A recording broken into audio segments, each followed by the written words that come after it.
Hello everybody, Feneb here. I've been asked by Zi8gzag to react to his latest daily 25k attempt that he's uploading on his second channel, GeoGuessr Explained.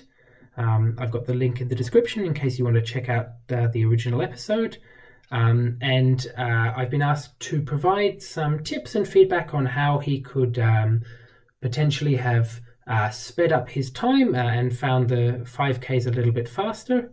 I think Kodiak reacted to the last episode, but he's got exams at the moment, so Zi8gzag very kindly reached out to me and said, hey, as a good Australian moving player, would you like to react? And I said, sure, I'd be more than happy to. So I've already had a watch through, and I have a few thoughts that I'll share with you guys as to what he could potentially do better in future attempts. So let's jump in. Really, I'll show you guys that afterwards, and let's get into it here. See how we can play. First round, looking nice and 5K-able here. We're in Italy. What are the tips for Italy? I think we've got Romulus and Remus. I think that's their names. Okay, let's just get to this sign here. Okay, so we should be in.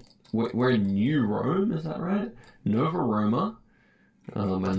So the first thing that I picked up on here is that he's kind of tunnel visioned on it being Italy. Now there are a few things that mean that it's not. So these signs that he's looked at with the different hotels on them, the yellow and green signs, and then also the pedestrian crossing with 8 dashes, are all very Spanish. I'm sure he knows that, obviously, but the thing is, sometimes when you shift from playing No Move and NMPZ, and you're paying really close attention to all of the little details like the signs, to trying to play more in that moving mindset of looking for info, it's easy to tunnel vision on the idea of, oh, I've seen a statue of Romulus and Remus, the founders of Rome, it's probably Italy then, and miss all the clues that it is in fact Spain. And so this is something that will come with more practice. Once you become more familiar with just absorbing info, then you also have more time to take in the country. But he decides to head into the center of the town. Up to this section. Home of the Whopper. Okay, we got the Burger King there to our north, and here we are in the center of the town. Okay, I think I can find the town name here. Probably got this building here. What type of flag is that? So heading into the town is 100% the right idea. With a lot of European cities especially, I find that there's often two ways that you can 5K really quickly.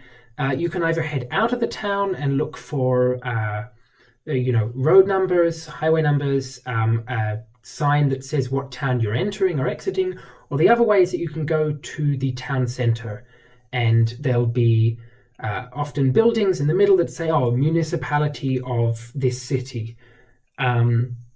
So yeah, heading into the town in this case was the right idea. One other thing that I picked up on was that he noted down that he'd passed by a Burger King. Now, the thing is that that's almost unnecessary, because if you go back to the very start, back here, see how we can play. Right at the start here, this initial panorama, you have a bridge and you have a roundabout, and that's essentially all you need to 5K along with the city name. So as soon as you find the city name, you can go, okay, I'll scan in this city for a roundabout with a bridge going south. And there's only ever going to be so many of those within a city. So taking note of where you went is obviously a really good idea. But in this case, based on this initial panorama with the bridge and the roundabout, you can just go, okay, all I need to do is find the city name. And then you don't have to try so hard to remember all these different details about the Burger King or what direction you went, because the 5K is very nice and simple. So that's that. This building here, what type of flag is that? What's the Spanish flag? All right. We're in So Spain. he realizes that he's in Spain, Yeah. and now it's But this building, we are as I the mentioned, will Romans. have Okay, fair the city enough. name on it. So it has Merida on it. It's all Latin, I think. So what's this flag? I don't know. Merida. Which he recognizes. I was thinking of Murcia, but I think Merida is a fairly big place as well. Malaga? So he's right, yeah. Merida is a fairly big place. It's in Extremadura, near Badajoz. He doesn't recognize it initially, and this is something that, again, will come with more practice. The more you play and look for city names in countries, just purely via osmosis, you'll pick up the names of big cities. So I know where Merida is pretty much off the top of my head, just because, I've looked for rounds in Badajoz and I've seen the name Merida a few times. At the very least, it's a good sign that he recognizes that it's a big city off the top of his head. It takes him a little while to find Merida, but when he does, he knows that it's the 5K should be very simple from there. Another country, I forget where. Okay, here we are, Merida. Okay, we're on this bridge. We're right at this roundabout here. Pretty sure of it. It looks good, but that road's not split. So let's have a look at the angle then. So he has the right idea here. There's a couple of different roundabouts, a couple of different bridges, and so he's gone back to the start to check that he's got the right location, and he sees, okay, the roundabout that I've plonked at isn't correct. So yeah, completely the right idea here. Really good job in terms of making sure that he does have the 5K. Go back to the 5K here. We've got the Burger King. No Burger King. Okay. So in this case, I stand slightly corrected. The Burger King does come in handy in a little way. Maybe it's more one of these ones over here. I mean, it's like the historical centre, right? So would have thought surely over here. I don't see any other centre that looks quite similar. But it's a two-lane. This is a footbridge that we're looking at here. Oh, we're here. Excellent. Didn't expect the footbridge to be marked like that. Anyway. So, in terms of why the footbridge is marked like this as a green line, so that footbridge, because it's like a Roman bridge, and it's an historical artifact, and you don't want people walking on it. You don't want cars driving over it. It's a bridge for a footbridge, as he said, and it's not for cars. So bridges like this one that you can see here, they'll be marked with white roads because cars drive over them. But paths that people walk on, like you can see in these parks, they'll just be green lines.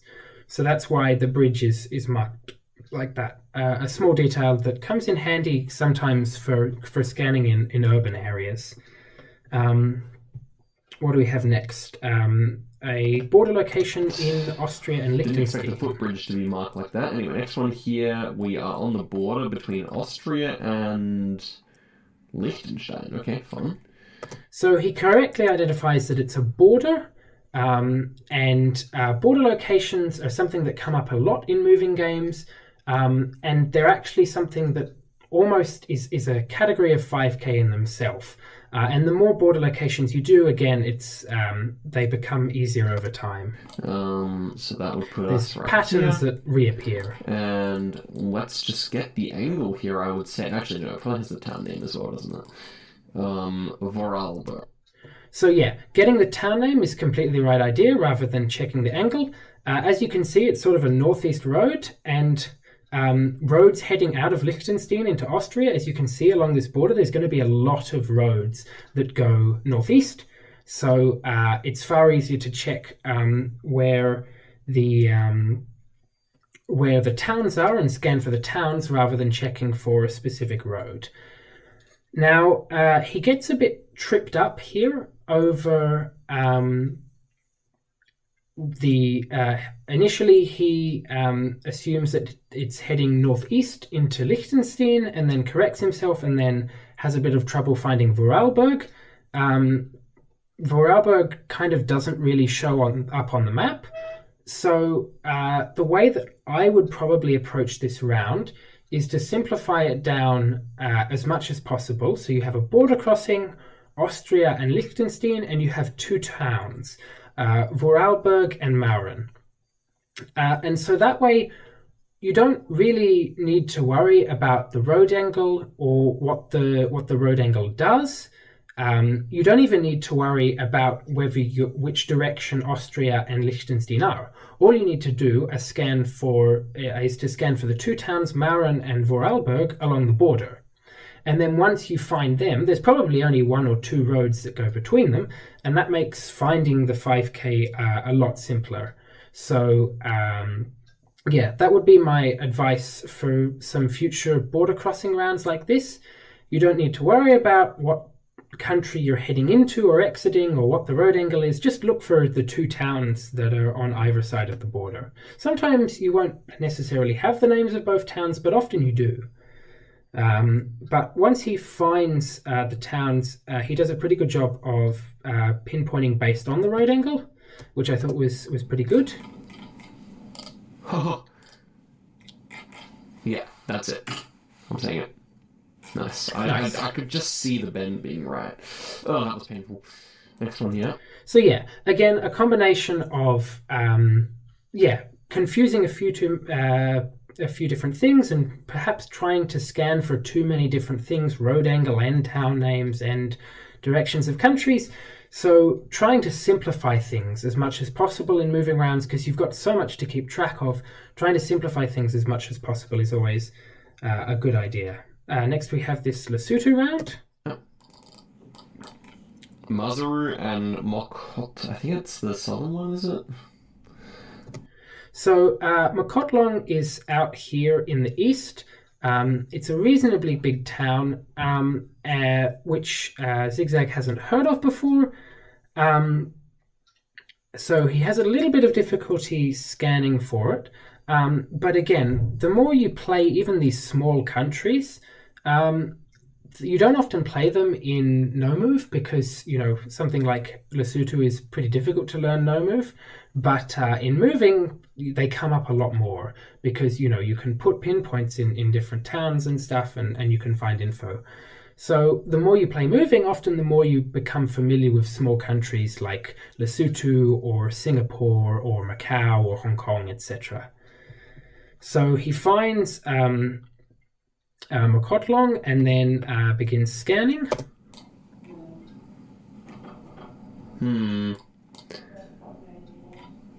Oh, here it is. Yes, okay. And then Tsumi. What was it called?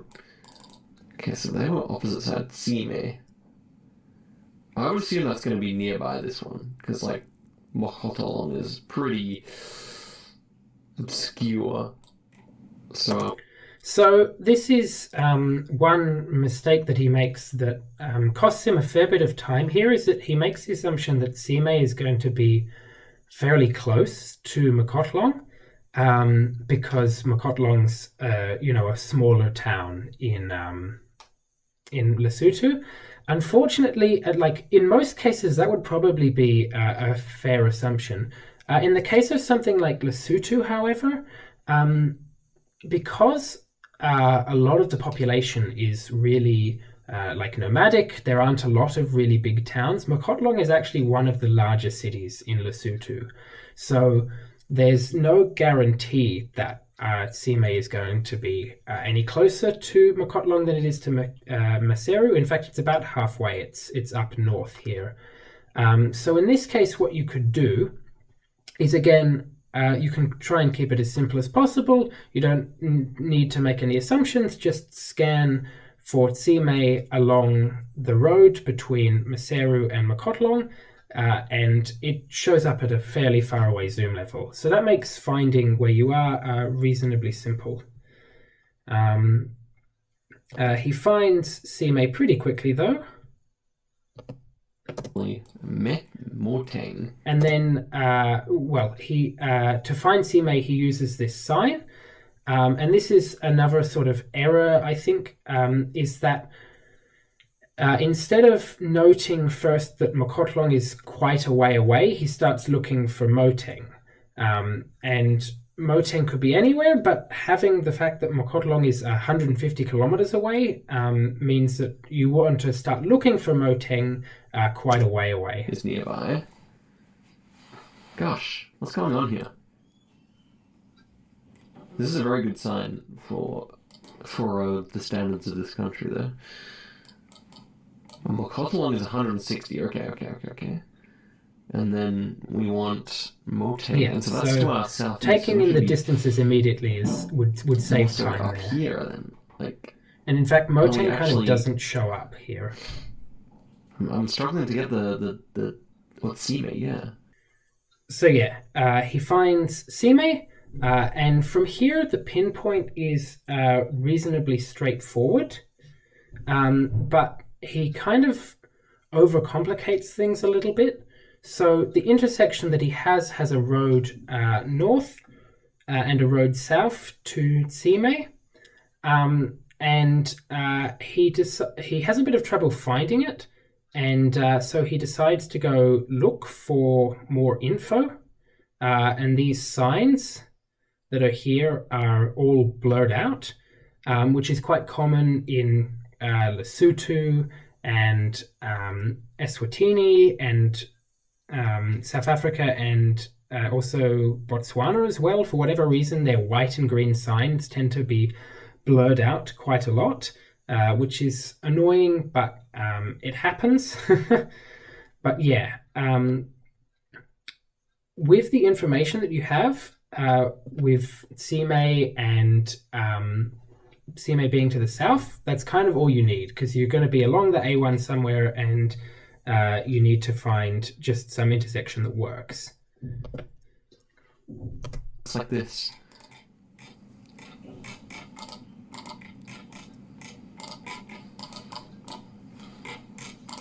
So he finds the intersection here, and this sort of demonstrates my point, which is that the other town names that he went to look for on the signs, he didn't end up using. All he needed was Sime to begin with. So again, trying to keep things as simple as possible. Once you have the off-road going off to Sime, there's only so many roads that go off to Sime because it's a reasonably small town, so you can just kind of scan for an intersection that works. And he also tries to confirm the pinpoint here. One mistake that I would say he kind of makes is that he has here this Cindy Lodge, which is a POI that shows up at the intersection, and he doesn't see that, and then goes back to confirm. So he's found the intersection and then decides to go back and confirm when he's already seen everything that he needs to know that the 5K is 100% there.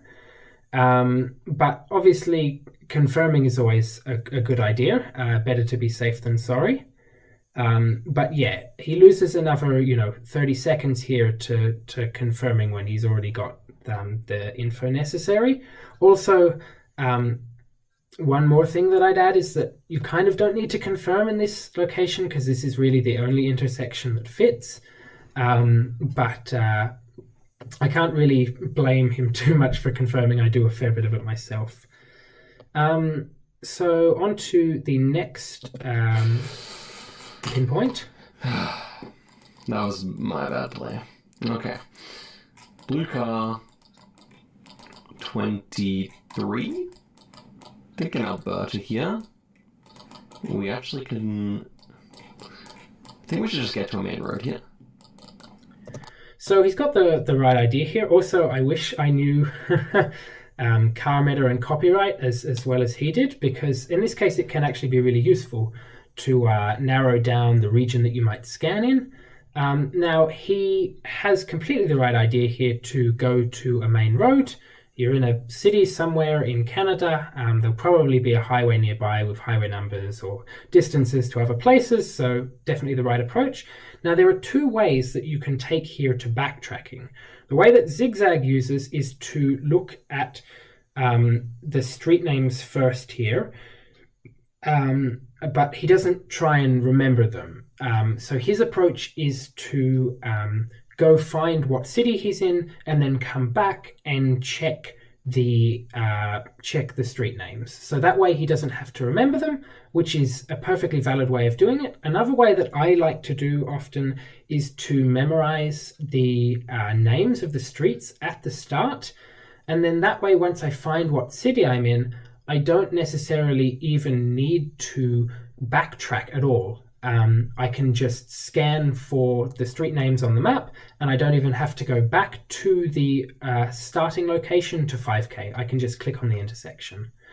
Obviously, it requires a little bit more memorization. You have to hold a bit more in your head, but it does save a fair bit of time in the end.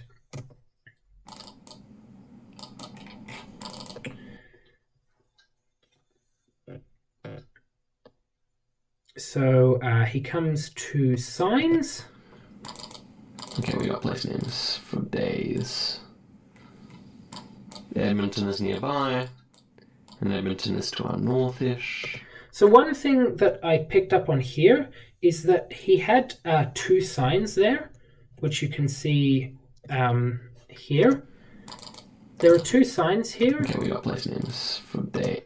There's one to the west, and there's one to the east, or one to the left here as you're entering the town, and one to the right as you're exiting. And it's possible that the one on the left here that you can't see at the moment could say what town you're entering. And he goes and scans for all of the towns that are on this sign that you can see, the green sign, before turning around to look at this other sign. And one thing that often saves a bit of time, I think, in my opinion, is to look at both signs so that you don't have to keep opening or closing the map. So you can just get all the information in one go, and then you don't have to keep turning around, opening the map, closing the map, and it just saves a few seconds here and there. But he finds the town pretty quickly, and then again, because he hasn't memorized or stored the street names in his head, he has to go back. So again, it's only a small time save, but it does add up. Grit's right. It feels like we did that. So another thing that he does as well it's like is when he backtracks, he checks the grid angle. One thing that I'd kind of count this as maybe even a small error is that in a city or in a town like this, you don't really need to check the grid angle. As you can see, the town is all really on one grid angle anyway, so checking the grid angle is kind of redundant. All you really need are the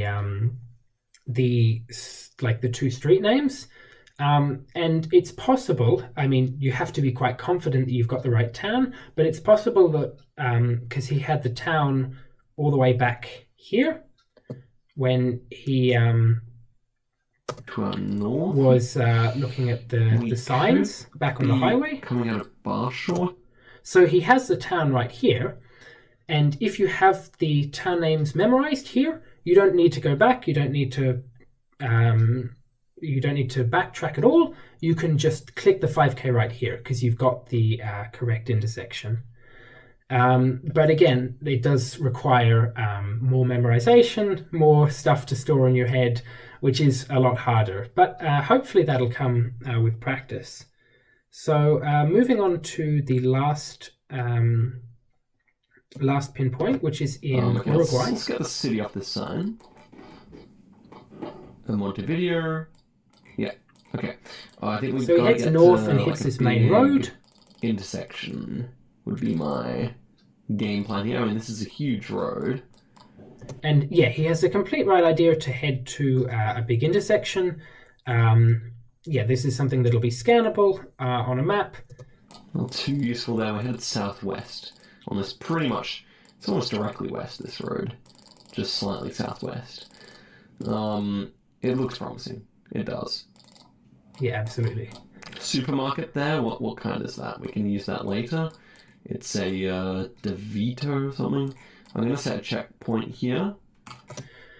So this is one thing that I picked up on. He sets a checkpoint in front of the supermarket, which is definitely a valid place to set a checkpoint. One suggestion that I would make, often when I'm setting a checkpoint, I will set it as I am exiting. So he came onto the main road heading north off of a smaller side street. So often I'll set a checkpoint at the smaller side street so that I can go back and check the intersection later. Because as it turns out, he doesn't end up needing to use this checkpoint at the supermarket. So if we fast forward a little, he has a street that is quite scannable. One thing that I would note, just as a tip for moving in general, you can see above the sign here it says Del Cebador. Now sometimes things like that will indicate the district, but in Uruguay, for whatever reason, Del Cebador is just a brand. So it's not one of the districts of Montevideo at all, but sometimes in countries like Argentina or Brazil, the street signs will not only have the street name but also often the district of the city, which is really handy for scanning. But for some reason in Uruguay, often it's just a random brand that maybe sponsored the street signs. I don't know, but that's just a small tip that I have for moving in general. I do.